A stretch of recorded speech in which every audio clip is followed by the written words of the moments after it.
Good morning, everybody. Welcome back to the Dice Tower on this great Monday morning. I'm Chris Yee.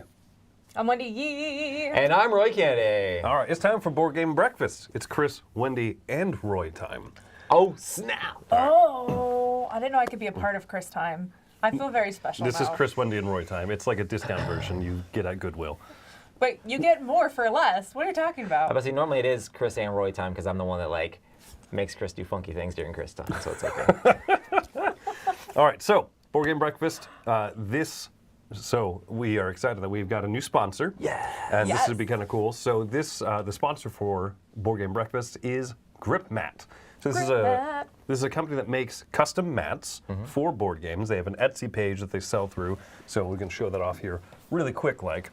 So they make different custom mats for these various games. And so you'll see a bunch of popular ones here that they show up at the top. You can use them as replacement boards or as like extra accessories and such. Oh, wow. And they have, I know, right? Like they have a really slick selection over here. See, Terraforming Mars seems great because as you put out the tiles, you tend to bump them. Right. Move stuff around. And so these mats are grippy, so they prevent you from bumping stuff and moving it around. Wait, Grip Mat's got the grip? They got a grip. They got the grip. They That's not make their it actual work. logo, or not their actual like phrase. Grip into a grip mat. I love all the different like things they have. And the thing is like play mats, not only are they like, they look really nice on the table, but the cool thing is like they actually help with the play of the game. Like you said, for one, these are very specific and special because they make stuff stick where it needs to stick. And then also just being able to pick up cards and things like that, just help with actual gameplay. Like I play, even games that I have that don't have mats, I still want to play on some sort of play mat surface, you know? Sure.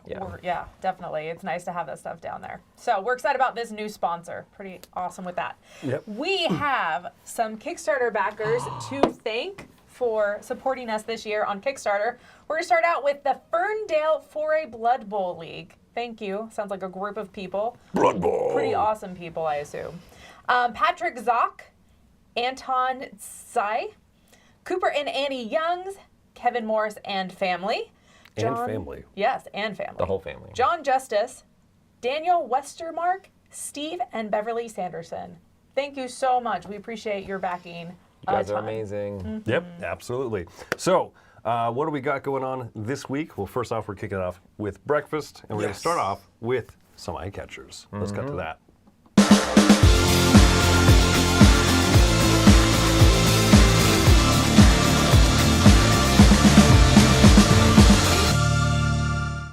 All right, Eye Catchers is where we talk about something that we're excited about in the industry or just something we're excited about in general. And Garphill Games recently announced 2 more games in their Ancient Anthology line.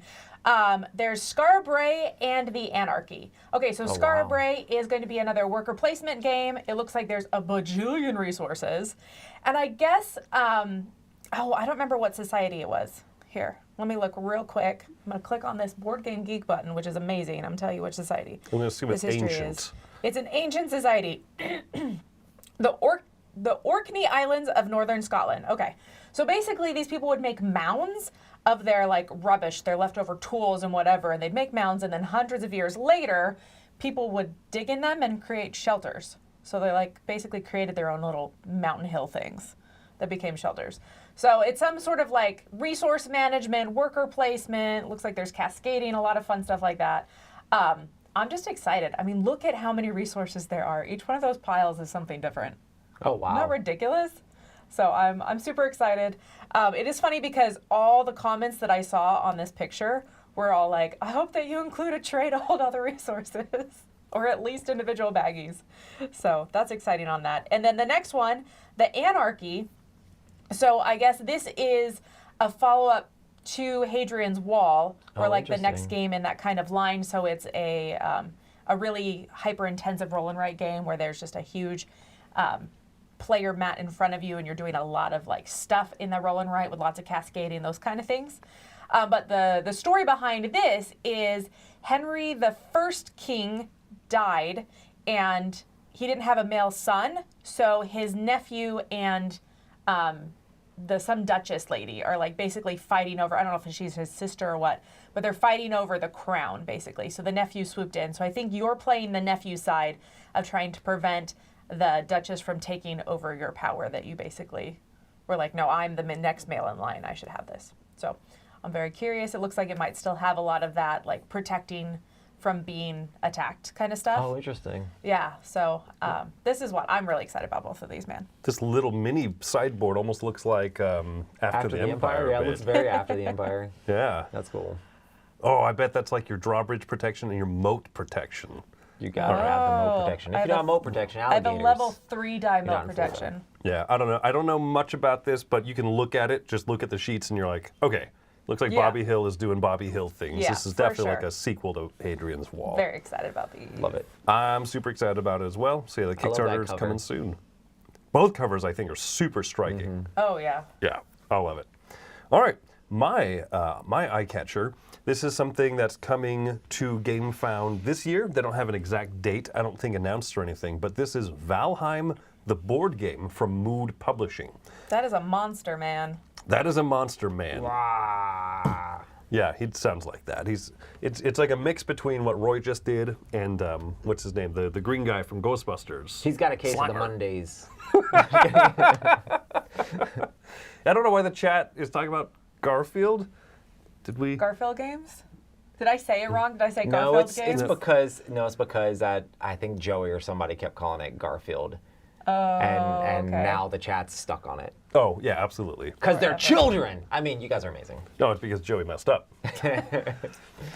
So Valheim is a survival video game that is being turned into a board game, which normally I would care 0%. But Mood Publishing is the company that did Deep Rock Galactic. Oh, that's awesome. Yeah, they did a really good job okay. with that. Yeah, so I'm in. Between Deep Rock Galactic and their follow-up game was Battle of Gods, kind of like Oh that. yeah, you really like that one too. I like that one a lot. Yeah, so that's the thing. They're swinging 2 for 2 right now. They're batting 100% or For a, you. a 1,000. Did they have any other pictures of the game, or is it just? No, there's not really anything about it That released. cover looks so, like, nice. You know, like, it looks so happy. I understand they have, like, swords and I stuff and want they're running, some but board. it I want doesn't to see look the board. evil. You know what I mean? It doesn't look like bad stuff, but then you see that monster on the side, the, like, oozy, He's just having a bad day. creepy monster. He's Yeah. just having a bad day. This is all they've released about it so far. And so I looked into the video game like a little bit, and it doesn't look like a game I would love, but it's a lot of like survivalist kind of stuff. Interesting. I guess you can play co-op maybe in the video game. Interesting. And so you can like go around, collect resources, craft, build things or whatever. Oh, maybe I would like it then. Maybe you would like it, yeah. It's like Minecraft survival. But I'm jazzed, like I said, simply because of the company. Ola Steinus is the same designer. Nice, yeah, for sure. So, I mean, he did Champions of Midgard. He did both of the games from Mood Publishing so far. He's done some really great stuff. I'm jazzed about this. That's awesome. Well, my eye catcher this time is not a board game, but I think there's a crossover in nerddom, and this is the new Zelda game that was announced. And what is the actual title of it? Where you actually play as Zelda. Echoes of Wisdom. Zelda Echoes of Wisdom. Wait, you actually play as Zelda? This is going to confuse everybody in the world. It's funny because people are like, what if Zelda was a girl? Fine, Zelda is a girl, and you get to play as Zelda in this one. And the cool thing is, like, it looks like they're taking a little bit of that Tears of the Kingdom crafting, building things, and adding them into this game. So you're gonna be able to like craft all sorts of different things to help you get around and do all the little platforming in the game. But this has the same aesthetic as the remake of the Game Boy game that they had for Switch. And I don't know, I just think it's like clay machine looking, like cutesy stuff, like little 3D cute stuff. They also had that Cadence game, that Zelda Cadence Oh, one. yeah, It it's kinda like looks, music yeah, it kind rhythm. of looks like that. Yeah, and I also, like, you can also, like, capture mobs or monsters or whatever and spawn them. This has a very, like, I don't know, Minecraft-y feel to it, but still very different. And I love puzzle aspect of Zelda in all the Yeah. games. And it's kind of cool that you get to play as Zelda this time. Yay. So, yeah, I'm super excited about this. So your eye catcher is The does- Legend of Link. Does she The get Legends of Link. the Master Sword? It would have been She funny if get they a named... sword? No, she got the. She has the wand. It's the wand Like, she's thing got that the lets magic her, wand. like clone things and. Oh. So yeah, it seems very puzzle focused. Yeah. Which is Piranha cool. Plant.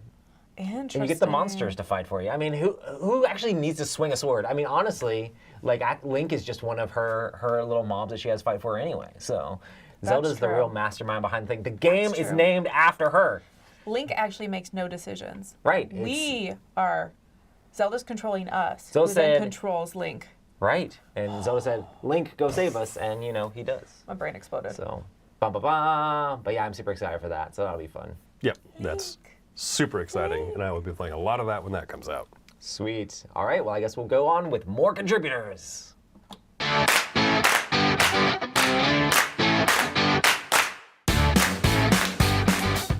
Hey, I'm Jordan. Let's talk about a weeknight game. Now, I love games where you write stuff down, rolling rights, flipping rights, whatever it is.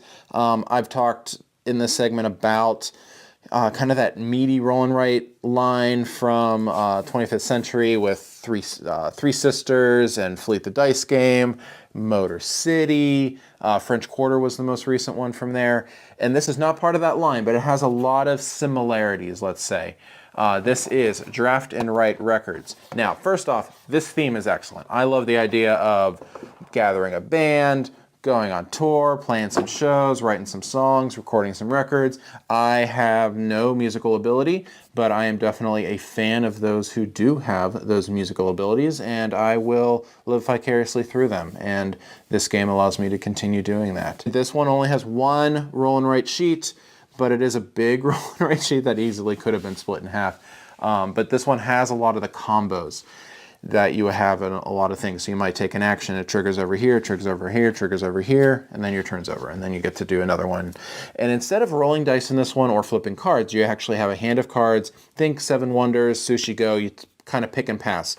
You take a card, play it down, pass the rest over, and you're going to take the action based off of that card. And it kind of works on different parts of your player sheet. I'm going to go up here, which is going to, you say I'm going on an interview, but I completed this line of things, and that's going to trigger down here, and I get to check this off, which gives me some money, and I can spend that money over here, and then my tour can go a little further, and it just adds a whole lot of cool stuff. It's also on Board Game Arena. I've been playing a lot on Board Game Arena, and it's implemented super well. So, Draft and Write Records.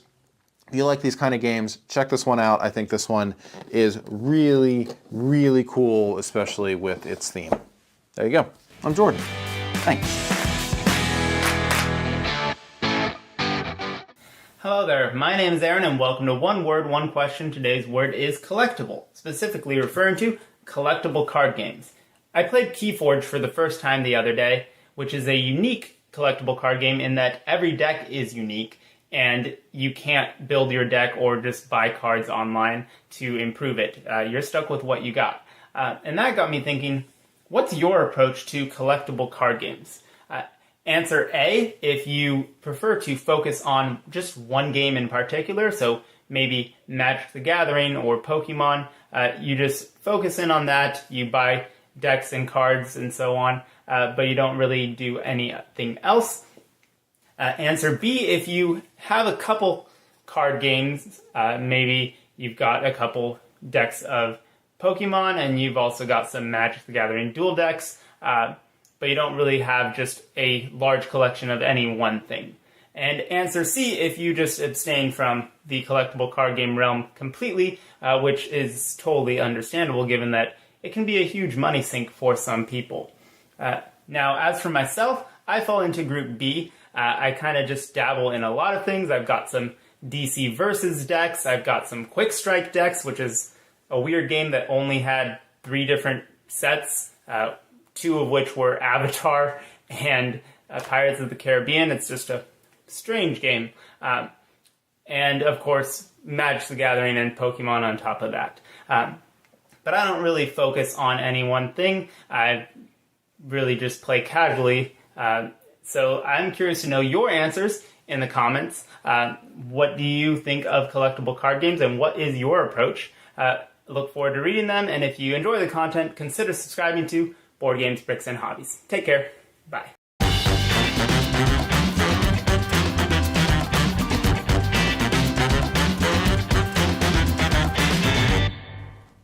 All right, and it is time for another Top 10. Well, last week on Smorgasbord, they did top 10 places to get fries, like chain places. We decided, what's the point of having fries if you don't have something to dip those fries It's in? all That's about right. the dip. So we haven't dip. really done food things You on dip. here before that much, but we're going to do dips on here. So fry dips is our top 10. So make sure, and as always, make sure in the comments, let us have some of your because you guys are going to be picking the number one. So say what you guys think your favorite fry dips are. So my first one here is one that I really enjoy, and this is the Chick-fil-A sauce, especially with the waffle fries. Yes.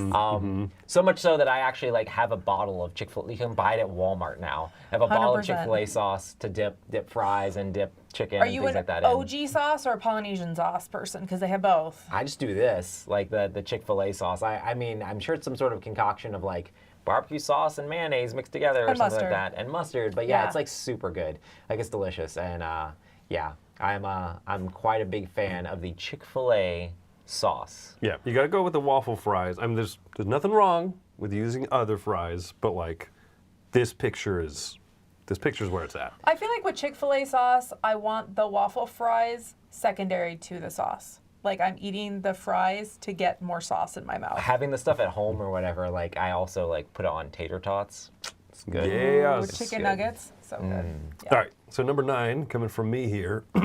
This one is just plain, the original, like the stereotypical thing that you dip ketchup in, but dip fries in, which is ketchup.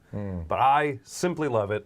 It's just, they just go together so well, you know? I mean, it's sweet and tangy. That makes sense. I think fries are the one thing that I like ketchup on. I mean, I don't even necessarily, if I'm making a burger myself, I don't even put a ketchup on a burger. Oh, Really? interesting. Or Like, hot dog?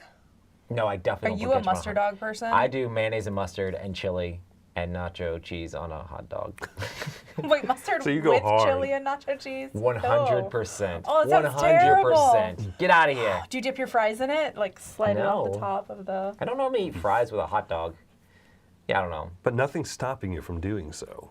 I mean, no. I If I was going to thoroughly go that enjoy far, I ketchup. would just have like nacho fries, but California style hot dog where you just drizzle fries on top. Yeah. there you go. Oh, All right. no, I like ketchup. That's a good standard one. Exactly. But it's also the lowest one of my picks. Okay, mine is highly divisive, at least in our family.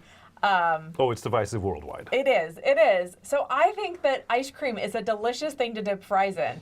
Ice cream, milkshakes, Wendy's Frosties, all the above. If I'm at a fast food place and I get a dessert, like some sort of ice cream frozen dessert, I'm definitely dipping my fries in it. What was the title of the top 10? Dips?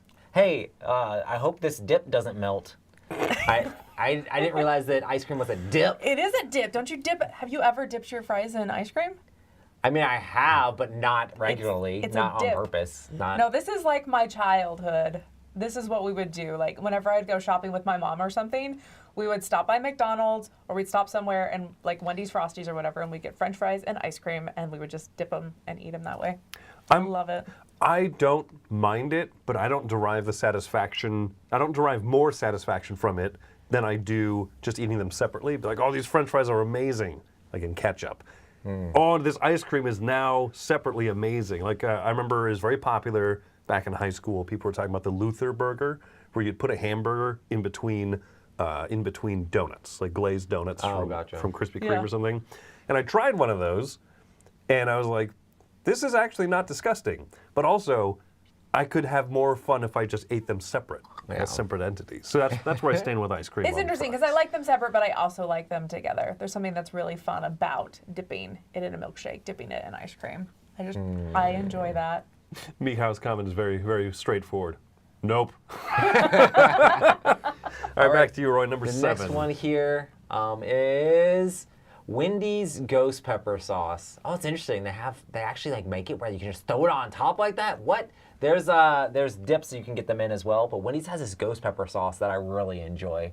It's good on nuggets, but also it's extremely good on fries. Can you buy And I the don't know- bottle from the store? You can't buy a bottle from the store from this yet. I think it's too. I wouldn't even say it's new. I think they've had it for like at least a year or so now. Or I've maybe a never couple heard years. of it until you. But yeah, it's not even. until It's this. called ghost pepper sauce, but it's really not that hot at all. It just tastes good. It tastes delicious. I really enjoy it. So I always, if I go to Wendy's, I'm like, biggie bag, got to get the ghost pepper sauce. Dip my fries. I just dip everything in the ghost pepper sauce, honestly. But definitely good on fries. I feel like we need to go to Wendy's. Yeah, they for said lunch spicy today. but not hot in the chat. Yeah, I don't think it's hot at all. Interesting. Especially for the title ghost pepper. That's- Ghost yeah, peppers that are seems like a extremely lie. hot. Yeah, right. Yeah, so It's it like is the- borderline just They're a, like a ghost pepper fib. adjacent. Borderline of fib. Borderline a fib. It's like in The Simpsons when Wendy's Flanders nose is growing. Flanders makes 4 alarm chili, and Homer's like 1, 2, 2.5 alarms only. Exactly. It's definitely not that hot. Have you seen those like LaCroix TikToks or whatever, where they're like, LaCroix is just a bottle of water, and they like hold a lemon over it real quick, and they're like, this is lemon LaCroix. What kind of algorithm do like- you have to be in to be getting LaCroix TikToks? Wendy's on the snooty part of TikTok.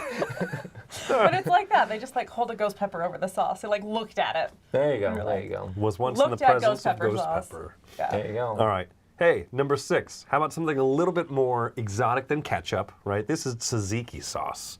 What is this? Love. Yes. Oh, have you never tried this? I might have That's had like it. This- what you dip Euros in when you get Greek food. This is the white sauce that comes on a lot of like Mediterranean foods and gyros and stuff. That's like yogurt based. I guess I haven't had enough of that yogurt. to know. And There is sesame. there's a major dearth of good Mediterranean food, Greek food and stuff down here Yes. in So the Homestead sad. area. But yeah, next time that you go to a place that has gyros and stuff, get the tzatziki sauce. It's great on the actual gyros and stuff, but also as a fry dip, it's stupendous. That's I all don't know I if can I've ever say. had this. Stupendous. Yeah, stupendous. Stupendous. Yeah, it's delicious, especially because a lot of Mediterranean fries have all that extra stuff on them. So you like have seasoned fries dipped in that like nice, cool, creamy tzatziki sauce. Oh, so good. All right, Wendy, number 5. All right, what's my number 5? My number 5, ranch. So ranch, The poor man's tzatziki. right? That's very true. This one has MSG though, so it's better. Tastes more delicious. So I actually had never had ranch on fries until high school, and I was out to eat with some friends, and they introduced me to it, and I was like, wow, this is actually really good. I just assumed that fries had to be dipped in ketchup or ice cream, like there were no other options. Ketchup or ice cream? That's wild to me. Okay. And then ranch became a part of my life. So it is fun. It is fun. I like ranch. The ranch is good. Yes. And good for you. Also number good on 4. frozen pizzas. Like the really bad frozen pizzas, dip them in ranch, and it makes them better. That's true. I don't dip like quality pizza in ranch, no. but Yeah. but, cheap like, stuff, sure. Cheap stuff. All Number right. 4, I went with Zaxby's sauce. I really enjoy Zaxby's sauce, and fries are really good. And they have those crinkle cut fries, which are so good. In the Zaxby sauce, I don't know. I honestly like all fries. They were like talking about all the different fries. I don't know. Fries are good. Just give Yeah. me fries in general.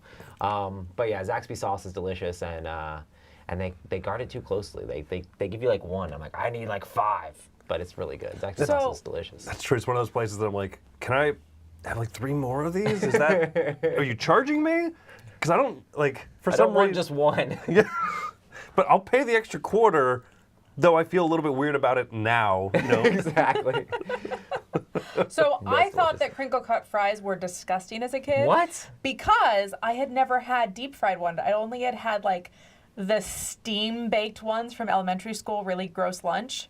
And they're like floppy and they're dry. You Oh, had these, weird. right? Yeah. Oh yeah. Oh, they were bad. Las Vegas, terrible school lunch. I thought I hated them until I started working at Del Taco. And then I had fresh ones that were like out of the crispy oil. And I was like, these are so delicious. Like, yeah, Yeah. it makes a difference. Absolutely. Who is it? It was Richard in the chat calling out Zaxxon, the old video game. That is when Camilla for the first time was like, "Have you ever had Zaxby's?" I was like, I don't know what that is. I don't know how to respond. It was in the time that I've worked here that I ate at Zaxby's for the first time. I've never eaten at Zaxby's. I don't even know what it is. I assume It's a there's chicken place. chicken. Okay, Yep. well I can't eat there anyways. It's kind of like Raising Cane's, yeah. Yeah. All right. Number 3 for me. This is a little bit of a cheat because it's a specific place. I have not seen Well, I've been this, saying specific places, though. but there's like 2 of them in the world, and they're both in Las Vegas, right? Oh, but dang. this is another Greek place. It is from Payman's Mediterranean Cafe or Mediterranean Grill. The Payman's Athens fries sauce is So good. it's indescribably great, right? Like it is a yogurt-based one, kind of like tzatziki, I think. But they have these different. I think it has like curry powder and spice. Oh, like interesting. The mix of spice Really in there good. is unbelievably good. It's that like stained yellow kind of color. Oh, gotcha. You know, and They even sell like bottles of the seasoning that you can put in it with the instructions of like yogurt and mayonnaise or whatever combined. yeah. But it's never the same as just getting it from there. You can That's order it awesome. online, and yeah, I would have to tinker with it a little bit more. I Yeah. think they tell you to use a little bit too conservative of the bottle. I think you should pretty much pour a whole bottle into like a small cup of container of mayonnaise. yogurt. Yeah, and just go to town. But this, Oh. if you're ever in Las Vegas and you love Mediterranean fries, like the way that they season them and those really unique dips, this is the best fry dip I've ever had. Oh, It's that's very awesome. good. All right, Wendy, number 2, and then All Roy's going to right. pick the number 1 from the live chat here. What's my number 2? My number 2 is campfire sauce from Red Robin, baby. Okay, when I was pregnant with our daughter, this is what I craved all the time. I wanted their steak fries with campfire sauce. And finally, one time I just asked the hostess, I was like, what is this? Like, it's so good. And she's like, oh, it's just barbecue sauce and mayonnaise. So now I make it at home. It's really easy. You've never been to a Red Robin since? No, I haven't. In fact, we do fondue, like broth fondue, where you like put your meat and your shrimp and your whatever in broth and cook it like in a little fondue pot. And we always throw potatoes and stuff in there. And this is my like go-to sauce for that. It's like I make 3 sauces for fondue, and this is one of them because it's so good. It's so good, it's stupid easy. That's Just the thing, mayo and barbecue. Is I don't want barbecue on my fries, but I want mayo barbecue on my fries. What's wrong with barbecue on the fries? It's too intense. I mean, it's okay, but like I don't want to just like scoop up a bunch. This I just want to eat by the chicken fryful. By the chicken fryful. Yeah, it's interesting that none of us, I did see it in the live chat, but none of the 3 of us said fry sauce, which I'm a little bit surprised about. I did teeter with the idea of In-N-Out sauce, but Okay, I'm going to go with David's here because I think I know what he means. He says, some sort of onion petal sauce is amazing, like that horseradishy like sauce. Oh, Like do okay. like whenever you get like a bloomin' onion or something like that stuff is really good on fries as well. I like horseradish flavor, but they're both not liking my pick. No, I'm with you, David. I'm with you. I know like the sauce horseradish you're stuff. talking about. That You can also dip do like is- Arby's like horseradish sauce or whatever is really good too. horsey sauce. Horsey sauce. No, see, I don't like horseradish except for shrimp cocktails. Then I love it. Or wasabi. I don't like wasabi. Wait, what? I know, I don't ever put wasabi on my sushi. Well, you're wrong then. So it's fine. Yeah. But yeah, Clearly not. I That's really simply the truth of enjoy it. that flavor. So yeah, that's my pick for number 1. I have the power. It's more of an onion dip for me, but still good stuff. It's good. Awesome. All right, here we go. This is a segment where we take a look at a board game based on an IP, and I tell you if the IP and the mechanisms match. Today, we're looking at Five Nights at Freddy's. Okay, so there's a little off switch on the side here. You want to turn on, and you can hear the music. And it says 1 blue, so I'm going to try to take 1 blue off of here. That's fine. Then the next player would go. And it's 1 yellow, so we're going to try to take 1 yellow, and he's fine, so next player would go. 2 blues. It becomes a little tricky. And if for any reason the color is not there, you just take any other color, you're fine. Okay, the next person can go. Let's say that's 1 blue. And then the next person will go. 2 red. Uh-oh. Let me do this thing again. Ah! So then I would be eliminated because he popped up on my turn. Then you would set back up, and everybody else would go until there's only 1 person remaining. That's how you play Five Nights at Freddy's. So this is a little hard one because it's a really young children's game. But I'm going to try to make this work with where the IP and the mechanisms match. What you're going to have here is the kids are trying to steal the pizza from the pizza store, and then Freddy's going to at some point jump out. So it does have the theme of the jump scares. That's really big in the video game, is the jump scares, and that's really what the game is about, is the noise and listening to that, and then the jump scares come out and get you. And that's here in this game. And of all the Five Nights at Freddy games I've played, this is the only one that includes jump scares like this, where it's actually a jump scare and where kids will jump back and blah blah blah. So that's really good. That's really thematic of it. The fact that you're stealing pizza and he's like staring at you, some of that actually does play in. It's bizarre how generic of a game it is, but how well it works with this IP and theme. So for me, while the game is generic and every week there's another one on the shelf with a different plastic toy, it actually works pretty well with Five Nights at Freddy's. So your mileage may vary. Now, how many 3 or 4 year olds you have that love Five Nights at Freddy's? That might be the better question. Hi, this is Rich Saunders, and welcome to Co-op Gestalt, a place to talk about cooperative games, cooperative game mechanisms, and sometimes solo games. This week, we're going to talk about one of my favorite cooperative game mechanisms, player-selected turn order. Player-selected turn order is when the players as a group decide the order in which they want to activate their turns. This is in contrast to things like clockwise or counterclockwise, or sometimes bidding for turn order. A modern game that has this mechanism is the Marvel Zombies line, either X-Men Resistance or Heroes Resistance. One of the reasons I like this mechanism so much because I believe it fosters an extra level of cooperation as the players as a group try to decide in what order we want to activate our heroes. For example, in Marvel Zombies here, I like to save Storm for cleanup at the end because she has the ability to gust the zombies into a room, and just in case Wolverine opens that room and reveals too many zombies, Storm can keep them from being overwhelmed. Now, I'd like to be able to tell you the very first game that I know of that has player-selected turn order. First game I saw it in was Battle for Greyport, and a little bit of research has pointed me to, I believe, Darkest Night from 2011 is the first fully cooperative game that has player-selected turn order. But the problem is you can't search for this mechanism on Board Game Geek. It's not an official mechanism. So I've done a little research with my friends. We've looked around. We found that Mansions of Madness goes back to 2011. The first edition had it. However, in more recent research, my friend CC found Descent, first edition, back from 2005, has player-selected turn order. But I still don't know if that is the most, that is the oldest of all the player-selected turn order games. So, do you know the oldest game that has player-selected turn order? Leave it in the comments. Are there other games with player-selected turn order that I left out? Leave it in the comments. All right, I'm Rich Saunders. Have a wonderful week, and take care. What we do here is go back.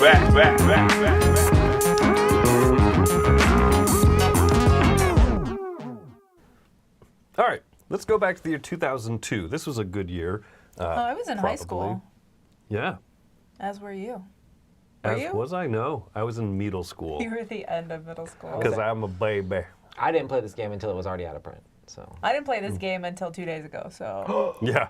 So the thing that we're looking at here, this is Star Wars Epic Duels. This is the game that would eventually become Transformers Armada Battle for Cybertron. that's what everybody knows it for. Transformers Armada Battle for Cybertron. But it's also the game that would become Unmatched. So this was something that was published. Milton Bradley, Rob Davio, and Craig Van Ness were the co-designers on this. Milton Bradley, baby. Yeah. Milton Bradley hasn't been an entity in a while, right? Like Parker Brothers, Milton Bradley. I think they're all purchased and bought up now by Hasbro. It's like all Hasbro or Mattel. I think those are the only two. Is this one of Rob Davio's first games? I He worked on a so ton far of back. Monopolies and things like that. Yeah, he worked on a okay. ton of things. I so. didn't realize he had such a history. Oh, he definitely has a history. Yeah. I mean, that's why a lot of like his stuff's well regarded because he had such a history in mass market games, and then he kind of like started making the more modern stuff. Right. Because one of his biggest hobby games that people really enjoyed too was Risk Legacy or whatever, and that was mass market, making it more hobby. You know? Yeah. I mean, I was surprised. I was genuinely surprised. This is clearly not my type of game at all, but it didn't feel super dated.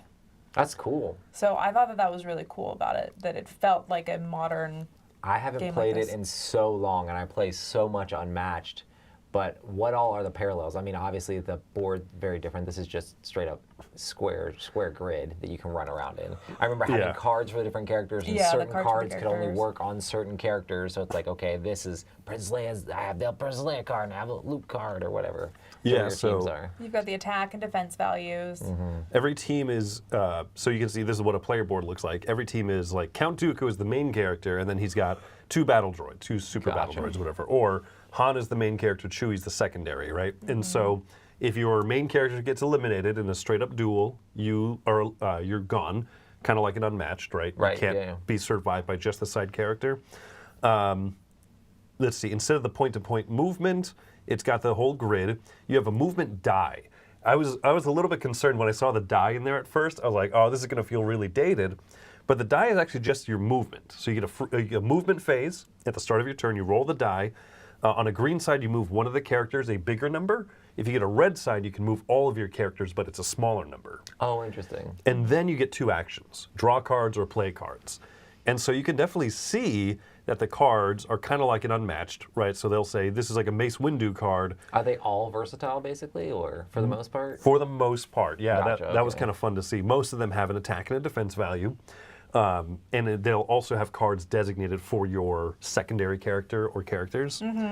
There's a few special cards, which are like the yellow cards and Unmatched. Cool. And then there's these ones here that are combat cards, but they might only have an attack value. Attack value of like 9, and it has some special ability. Yeah, so it's stronger. Whereas the rest of the cards, like that are just a basic attack, like don't have any text on the bottom. Oh, I see. So that was a big cool. change right there. So you can see where Unmatched came from. Like most of the rules are actually in this game still. Oh, that's cool. You still do I'm going to attack, I play a card face down, the person can choose to respond with a defense card and you reveal them. Sometimes there's a special ability, but for the most part, that's not there, right? It really is just kind of the attack versus defense value, and then sometimes a special thing. And so I think that's one of the biggest changes, one of the biggest improvements is that Unmatched, basically every card has a special in-battle or after-battle effect when you flip and reveal them. But this game really held up. This game was fun. I played it with Zatanna, and then I played it with Wendy. And I would say that we all enjoyed it, right? I wonder if Unmatched will ever get the rights and bring it all the way back around full circle. Oh, all the way there. That would be so cool. So- I'm sure like the IP stuff for like, I mean, they had Marvel and that's Disney, but I'm Yeah. sure Star Wars is just insane to get. Probably hard to get. It's probably its own licensing. So we do yeah. have this in the Dice Tower library. We have Star Wars and Transformers in the same box. But you can play this at least in like a week, Oh, week and a snap. half, yeah. Yeah, that's true. It's always so cool to like go back to these old classic games, especially if you've never played them before. Especially when it's a game because I mean, Chris has really been jamming on like Unmatched lately, yeah. Yeah. Have you played the Star Wars Epic Duel stuff against the cooperative version of Unmatched? No, I'm just kidding. Well, I was sitting there thinking about it like, Will this work? It would make a good picture anyway, even if you just pretended it was happening. But yeah, oh man, people's man. setups look really nice for this too. But yeah, I Yeah. had a friend who taught me this, and we played a couple rounds of it or whatever, and I remember having fun with it. But it was super out of print or whatever, so I just kind of like put it in the back of my mind because I'm like, I'm not going to chase down, especially since Oh, so expensive, some right? some of these good Star Wars games that are out of print, like Queen's Gambit and this, are like insane to get a hold of. Yeah. And Oh oh honestly, my gosh, yes. there's better games now than them out now. So I would think that, hey, like if you really want to play this sort of thing, just play it at a Dice Tower event or something like that. So that way you don't have to like spend ludicrous amounts of money trying to chase it down, you know? That's the thing, is like, this was fun. This was neat to come back to. So Oh, somebody made actual someone has made it so that Oh, Star really? Wars they ones. made unmatched cards Oh my goodness. for all of the characters in this Epic Duels. Wow. That's fun. Because this was a popular game, you know what I mean? And I can see why. And a lot, it's fun seeing a lot of stories about people playing it, still playing it to this Yeah. day and everything. But Unmatched is just a better system. They've clearly learned a lot in the last 22 years of game for design and sure. development, but it's still really fun. I was happy to play it. I don't think that this is one of those like classic games like, oh, you better look up find an old copy or anything, because Unmatched It exists. does exist, yeah. And it clearly does everything just as well, if not better. They Except got it rid of doesn't the do Star movement Wars. day. Right. But it can if you just print out these files, I guess, right? Yeah. There's rumor floating around that the next Unmatched adventure set, the next co-op set, is going to have an IP, and it's an unannounced IP as of yet. Oh, interesting. Interesting. It would be amazing to take it back to Star Wars, but I doubt it, right? But Come on, Rob and Justin. They're like, but we like actually like making lot of profit on Marvel games. stuff I'm right sure now. I'm sure it's so hard to make profit on games when you have gigantic IPs on them. Oh, yeah. yeah, absolutely. But Anyway, yeah, that's cool. Sweet. but this was fun to come back to. That's Star Wars Epic Duels. Hi, everybody. Hello, we are Ryan and Bethany. From Ryan Bethany Board Game Reviews. All right, today we're talking about Scholars of the South Tigris. This is from Garphill Games and Renegade Game Studios. Basically, in this game, you are trying to translate all these different texts from whatever their original language is into Arabic. But they may be coming in from Sanskrit or Chinese or Hebrew, whatever the case is. But each one of your translators can only speak a couple of languages. So you might have to have one person translating from Sanskrit to Greek, and then from Greek to Persian, and then from Persian to Arabic until you can finally understand what this scroll means. So that is the kind of theme of this game. I love having to be able to pay all these different translators in order to fulfill one of these scoring parameters or these scrolls. This was such a fun game. I enjoyed it so much. I had a great time when I was playing. It's weird. It's one of those games to where you don't really actually understand what you're doing until you translate that first scroll, and then you understand what the whole game is about. It doesn't really tie it together. It's like you're a kid, you know, when you're learning how to tie a shoe and you're like, why am I doing all these weird things? And then you make the bow. That's what it's like when you clicks. you translate your first scroll. You're like, I get it. I know what I'm doing now. I can play the game after the game's like a third of the way done. Yeah, there are these research tracks that you're going to be going up as well. Almost like I wouldn't call it a tech tree, but yeah, I'll just call them research tracks. As you're going up them, you're getting more and more resources, more and more opportunities to do more research and more things you're learning about. You're getting more income. And as the game goes on, it kind of speeds up as a really nice ramping up aspect of the game. So by the end of the game, you have almost everything you need every single time.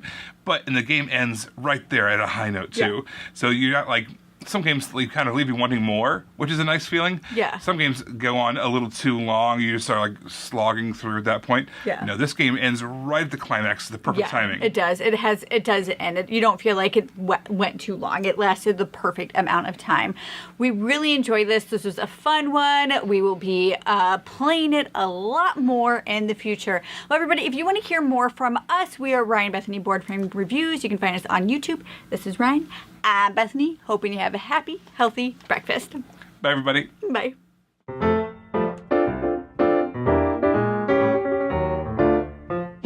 Hi everyone, it's Stella and that's Tarek from Maple University. Hello.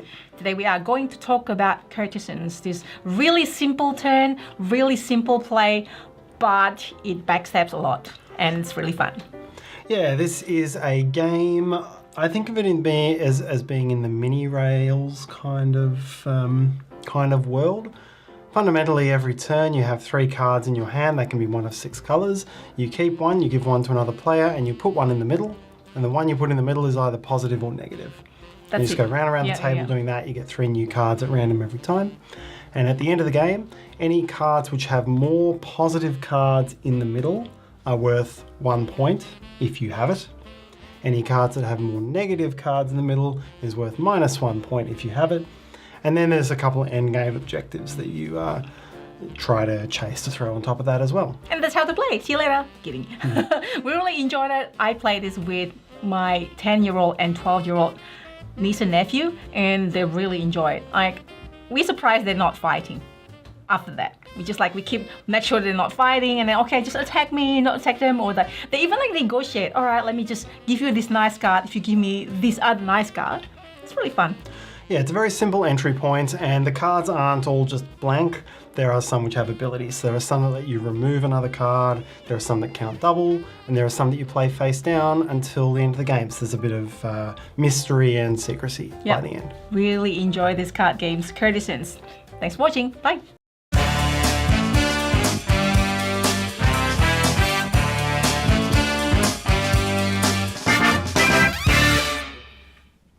All right, so going back into the archives, I decided, you know what we haven't talked about yet is back when the Dice Tower was doing the daily chats. This was in 2020. So the one that I pulled up here was Tom's Pod Moving. Wow, advertisements, not sponsored. Dice Tower's not sponsored by Pod. Yeah, there we go. Hey, Tom Vasso interviewing Jorge Garcia, also known as Professional Actor Man, also known as Actual Famous Dude. Hurley from Lost. He's known as all those things. Does he have a name tag that says Actual Famous Dude on it? Yes. Oh, can I have one? But yeah, and Hurley also, or Jorge, sorry, also did one of the numbers in the top 100 that Z, Tom, and Mike did as well. I was like, what? You got Jorge Garcia to do one? That's awesome. So that was cool. But he did not do... He didn't do the number that's from Lost or whatever, the one that he won the lottery, like all this different stuff, the like cursed number that they had to type into a computer over and over again. I was like, man, it would have been awesome. And Tom's like, oh, I was just giving people out random numbers. I'm like, it would have been perfect if it lined up just right. A little bit more foresight.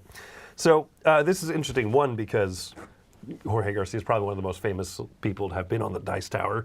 Trey Parker. That's what I said one of. Okay. It's not a competition. It's a competition. But I was just thinking, when I came across this, I was thinking about the daily chats in general. So 2020 was the year that everything, shut down and went to pot and everything. Yeah, we were all staying at, like, we were still running everything from the Dice Tower. Actually, it felt like production almost picked up. And, like, because everybody was staying at home, we were actually getting way more traction. Like, I feel like we were doing extremely well because so many people were watching, so much board game content. And Tom decided, like, okay, everybody's talking about all this stuff, but, like, we want to give people an escapism from, like, all the craziness going on. So we just wanted to have these daily chats where we just talk to people about board games, talk to people about what's going on, talk to people about what they're doing, and just having these daily chats. And we started doing them every single night. And we would switch up who was the host each night, and we'd invite people on. We did them every single night of the week. But yeah, it was crazy, and we had a ton of different people from the industry on, tons of designers, publishers, just a whole bunch of board game media people, and movie celebrities, which is cool. Yeah. That is cool. And it was just, I remember how meaningful that was for me. That would be like, oh, it's like 7 or 8 in the evening or whatever time it was. And I would just be like, oh, the Dice Tower's live right now. And so I'd watch daily chats, you know what I mean? And I think Mike DeLisio even had one with the illustrious Chris Yee on it. Who? Who? I don't know. Like I said, Star movie Lord, stars. man. Movie stars. Yeah, I that was not the first thing I ever did on the Dice Tower, because I was on Breakfast. Board Game Blender and stuff. That's and what it was, yeah. A little bit of Breakfast, yeah. But you know, doing something live with Mike, that was really cool. And then just watching all the other ones. I mean, I think Mike at one time did one with Tiffany, with his wife. Oh yeah. And they were just great. And they ran for months. Like, you guys did them for months. This is before Wendy and I got hired on. Yeah. You know, and I remember when Tom said, hey, we're going to stop doing them, I was pretty saddened, actually. Oh, dag. You know, but also, you know, hearing, like, after I got hired on and hearing a little bit of, like, how much work you guys were doing during 2020. And like you're talking about how things ramped up. And on top of that, hey, spend an hour every single evening, you know, between a different member of the Dice Tower. It was Interviews, rough. yeah, Like I was literally, because we were all doing like separation, staying in our houses. Like I was in my closet, and people during the daily chats would always make fun of me because I was recording from inside my closet. But like I had a small condo, and I had like, it was one floor, and we had 2 young kids because my kids were quite a bit younger at the time. Yeah. Oh my gosh, you know, yes. so they were running around, so I'd be like hiding in the closet trying to record daily chats and things like that, and just do all of the video editing, because we did. And I mean, me and Tom would talk over the phone like, hey, we need this intro for this thing or that thing. And I mean, it was a lot harder to get stuff done because it was completely remote. But that's kind of where we started. We did a ton of things remote. We did top 10 lists, we did breakfast, we did all these different things remote at the time, and it was crazy. And you're running them from your coat closet? I was running them from my bedroom closet. I had a few board game shelves in there, so it looked like, people were like, what? I was like, I can touch this wall, and I can touch this wall. But yeah, and the jokes flew, but whatever, you know. Well, and then doing this kind of live stuff really ramped up more of our live. Like, yeah, the Dice Tower didn't do a ton of live before. Yeah, we started doing a lot of, like, we would do all of our top 10 lists live, but then from here we started doing like the Foursquares. That's how Foursquare started, which kind of evolved into the format of reviews that we do now with a lot of different people. Instead of having single-person reviews, we have multi-person reviews. A lot of it's because we were doing Foursquare stuff remotely, you know. So yeah. No, and so it's cool. It's fun to look back at these live chats and just remember, like, this was really meaningful. This was very impactful for people who, like, you know, like us, we're just stuck at home. Like, what do you do with all this time? And so just having these little moments, and they were kind of like Q&As where you could send in questions, and so, you know, whoever was being interviewed, you know, so like Mike interviewing someone, Mike would be like, oh, here's the question from the chat, and ask that to Tom's asking Jorge Garcia, hey, someone said, what's your most prized piece of memorabilia that you got to take home from the set of Lost or from any other, you know, movie that you've been in? That's Just cool. yeah, just really cool things. So I don't know, just seeing this again, I was like, I want to talk about that, because that was a shining light during a dumpster fire of a time. Yeah. But yeah, so there you go. That's the archive video this time. Daily chat, Jorge Garcia, July 20th. What year? You remember. yeah. Happy breakfast, everyone. Today I'm here to talk to you about Earth Abundance. Well, it's the prototype version of it at least, and well, this box is fairly empty, which should give you a little hint at what I think of it. I've shuffled the cards and the new components into the base game, and it's not going to come out anytime soon. I really do like the new additions and the way it tweaks and changes the game. I like the fact that the seeds, this new resource, you can get them from a number of different ways, trading in sprouts, growth, and a load of different things. And you can use them to gain soil at any time, or maybe search through the deck for a specific card. You want one with a specific tag, or you need one that's got a blue ability. You can do that with a seed. I think that's a really cool thing, but one thing I didn't necessarily expect from the Abundance expansion is the abundance of soil that you get in this one. There's a number of new card abilities that trigger something great for you, but maybe give soil or sprouts or something out to your opponents. You have more access to sprouts, you have more access to soil, there's much more abundance of those resources. It means I found a lot of the time, instead of struggling to go, oh, I need one more soil to play this card, I had more of the option of, I have some soil, now which of these cards from my hand do I actually want to play? And I found those choices a lot more enjoyable than scraping for soil all the time. If you didn't like Earth originally, I don't think this expansion is going to change your mind. The interaction that it adds, it is player interaction, but it's much more about, like, if I trigger this ability, I'll gain something lots, you'll gain something little, and that's sort of the interaction. But anyway, that is Earth Abundance. I just thought I'd talk about it a little bit quickly here on Board Game Breakfast, and, well, enjoy the rest of the show.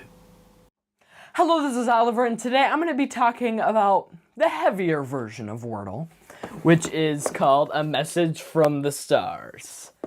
One thing about this game, and I'm going to kind of start out with a negative, is that figuring out the math of the letters was a bit of a brain burner for me.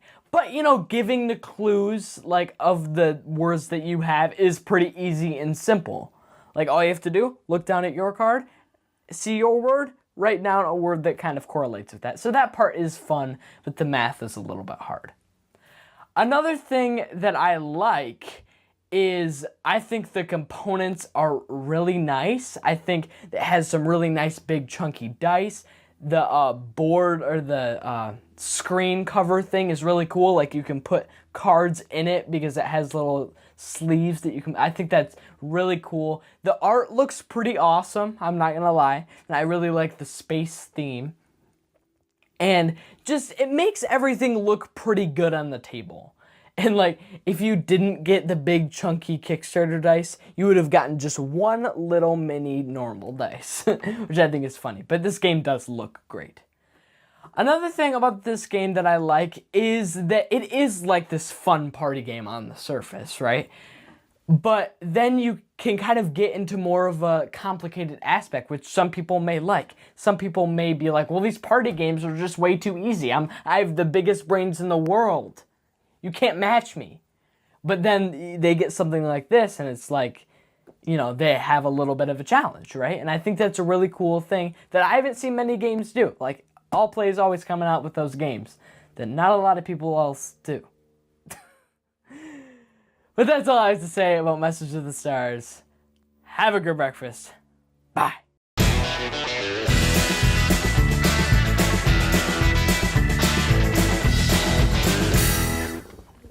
All right. It's mail time. The mailbag today.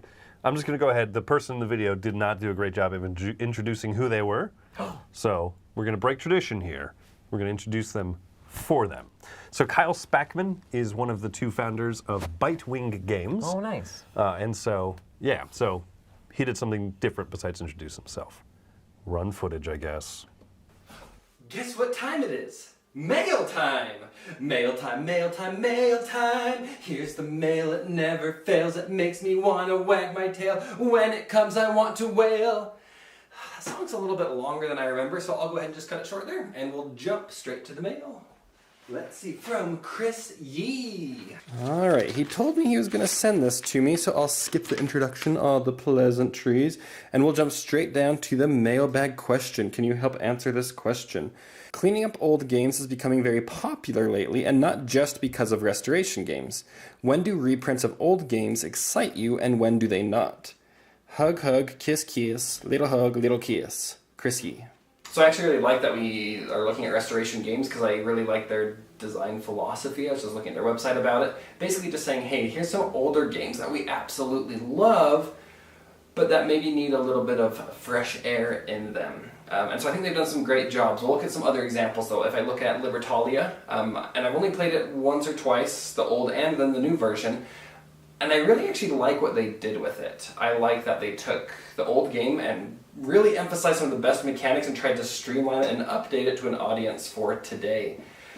We did the same with Zoo Vadis here at Bite Me Games. We took Quo Vadis and we said, hey, here's some things that we really like about the game. How can we make it a little bit more modern, a little bit larger player counts and things like that? And we ran with that. And so I like the idea of breathing life into old games because there's some awesome games out there that people just don't really know about. Because not everyone loves Roman senators, and not everyone loves beige. And so Tower of Babel and Municipium and Taj Mahal, I love these games, and sometimes I think, could you just do one little tweak to the game? Could you just change what it looks like a little bit and make it a little bit fresher, bring it back to life so that more people are getting their eyes on it? Because lots of these games are really, really good, and people just don't play or talk about them as much anymore, and so I think with a fresh coat of paint, you can do that.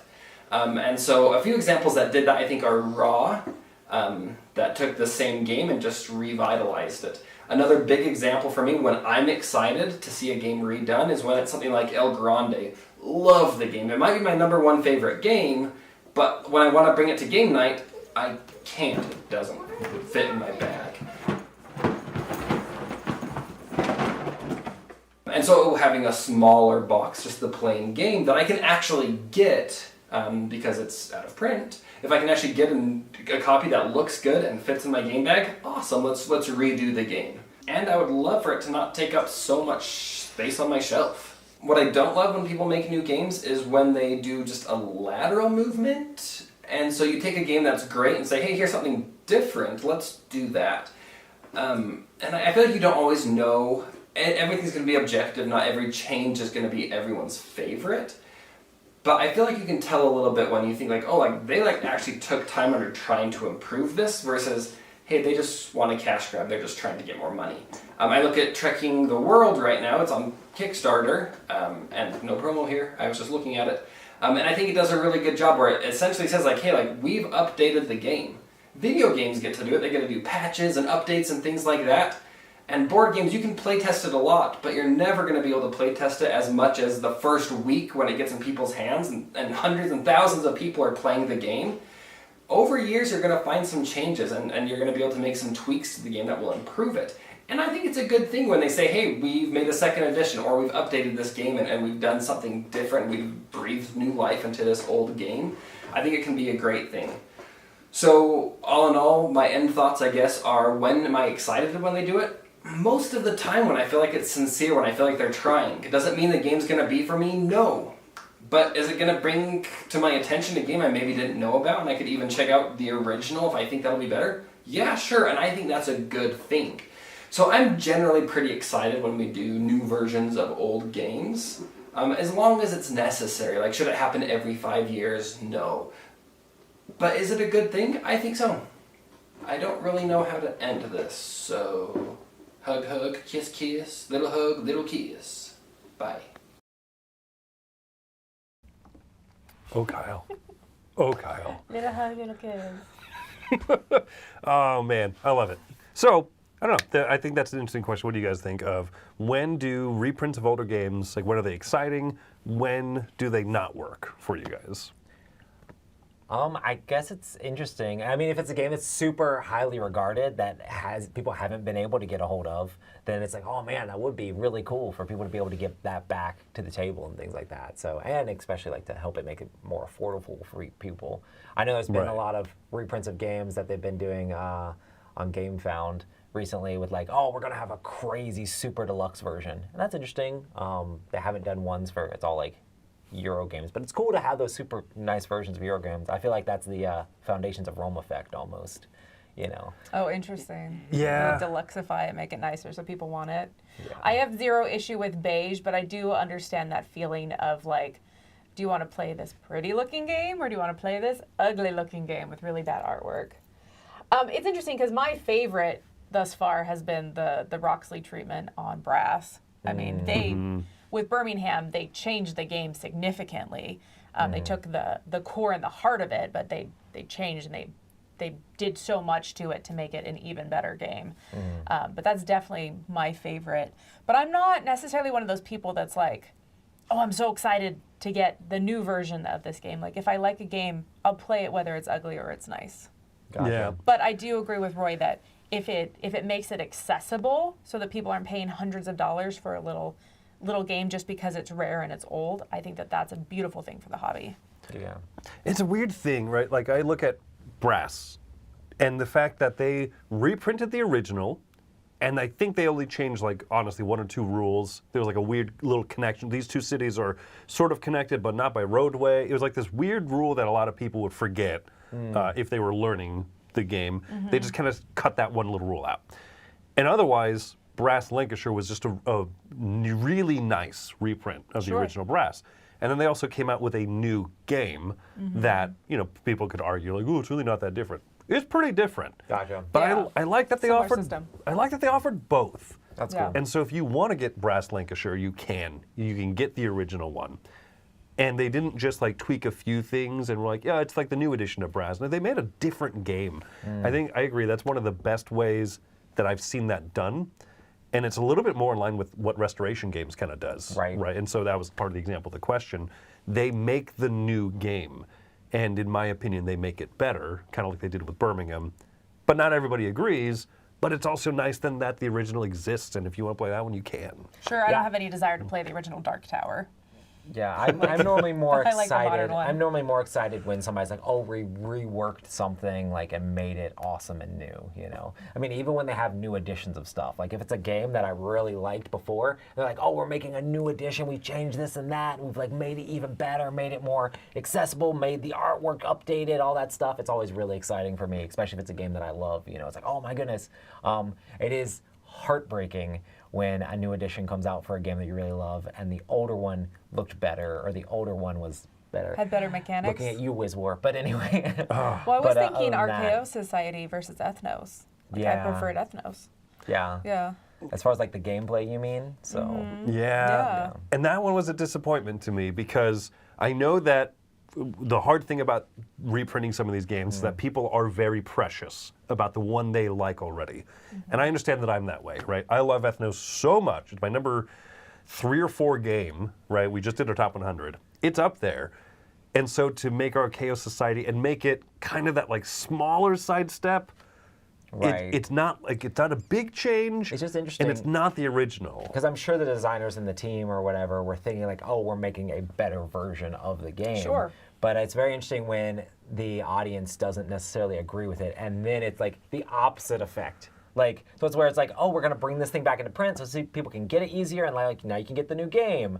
But if that ever happens, which it has happened several times with some games where it's like, oh, we don't like this version as much as the older version, then the older version goes, It's even more popular. it's like, oh no, and it's not very accessible. And it's hard for people to get, you know. So Yeah. Yeah, no, it's tough, right? And I know that, for example, the Through the Desert that we have right here, the all-play one, some people, and I just saw Richard say, they prefer the older camels and the previous editions and stuff. And it's one of those where I think, yeah, like just like the little pieces and stuff, that doesn't usually bother me if a new company comes out with a printing of it and it's a little bit smaller, the box is clearly smaller, like those types of things. It's usually just kind of the mechanical aspect of it, which is... Sometimes, I do know the most recent version of, I think it was Robo Rally, feels cheap. Like, Right, it's that's not the thing, cardboard, it's like paperboard. You know what I mean? It's like card stock board. And so like those kind of things, the cards are just really flimsy and bad. So I mean, there's some things that you're like, you just really cheaped out on this. I feel like all the Clue games and those kind of things now, like they're dirt cheap. Like you expect to buy them for $5, you give them to your kids to destroy. Like, right. Are they making something that they're trying to make like super mass markety, or are they trying to make something that people like and make it into something better, you know? Oh, and Richard, I understand, yeah, the candy camels was the joke. Yeah, but no, I mean, so not to point fingers at you, but a lot of people have said, oh, I prefer like the chunkier pieces of a previous edition. But like if the new edition has pieces that are good, if they're not like flimsy feeling, then it's fine. But But yeah, pretty much anything Restoration Games announces, I'm on board with. And then there's a few companies that have really earned my trust. And I think that's the thing, is like when Steam Forged Games said that they were doing Reiner Knizi's Medici, the first thing I thought was, why? Like, not because I dislike Medici, but because Steam Forged Games is a weird company to be trying to do this older reprint, you know, modernized and brought to life. And they almost did a great job with it. And then they bungled a few like color things where we're like, oh, why are there two different red tracks to move up? That's really confusing. But so they haven't had, they don't have that trust. They don't have that trust equity with me yet. Whereas someone like Restoration Games, when they first came on the scene and they said, hey, we are modernizing Can't Stop. Catch, what is that game called? Stop Thief. Oh my goodness. I was like, you were so far off, I had no clue what you were talking about. Can't Stop Thief. I was like, okay, we'll see what they do, right? There's smart fellas. Rob Daviau clearly has been around in the industry for decades, right? So, yeah, I'll give it a try. But at this point, they have earned that respect of we know how to find older games and make really good editions. Bitewing Games. That's part of the reason I invited Kyle to actually be our mailman today, is because what they did with Zoo Vadis, what they did with Pumafiosi, what they did with Hot Lead, I think that all of those games, they found these kind of more obscure games that people weren't like excited about, and they did a great job modernizing them, that's cool. Streamlining them just a little bit, adding a few things in, and making like the definitive editions of those games. Making them look nice. That's awesome. Yeah, exactly. Very cool. So, I don't know, any other thoughts on that before we wrap up here? Sounds I good. think we're good. All right. Well, there is not going to be anything else live today. We are in full swing getting things ready for Dice Tower East, y'all. Yes, we are. So next week is going to be Dice Tower TV. We'll have those live streaming straight on going on, but no other normal live shows because we'll be running a convention. And hopefully we see a bunch of you at Dice Tower East. Hey, make sure to come say hi to us if you're there. Yes. Yes, please, absolutely. We're going to have our normal slew of shows, including a few live plays this week. We've got both Brink from Ivy Studios and DC Heroes United. So there's going to be a couple of cool live plays on Tuesday and Friday. Zark! Zark is the less known one. Yeah. And make sure to go check out back at the beginning of this episode where we announce our new sponsor for Board Game Breakfast, GripMat. And there's going to be some cool things coming up with that in the future, like sponsored giveaways during Top 10. You know, there's things in the works. So you'll be excited to see more of that stuff coming up here in the future. For sure. Anyway, we got to wrap up. We got a convention to get ready for. So until next time, I'm Chris Yee. I'm Wendy Yee. And I'm Roy Kennedy. Have fun dipping your fries, not in ice cream.